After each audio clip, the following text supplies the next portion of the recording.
This is Mehron's Bruise Wheel. This is a cream-based makeup used to create realistic bruise effects. The bruise wheel comes with 5 different colors. This bright red is used to create fresh-looking bruises, while the darker red and blue will create an older-looking bruise, and the green and yellow will create a healing bruise. Do a quick bruise using Mehron's non-latex foam sponge, starting with this bright red.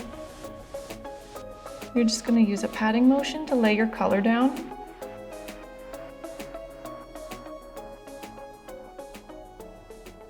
And then to intensify this, we're going to go into the darker red and blue. You can mix these two together and put these down in the center.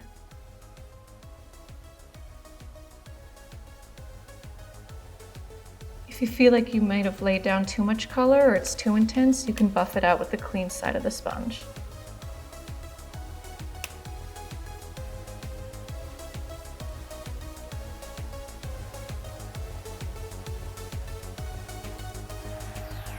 It's going to add a little bit more yellow around the outside of this here.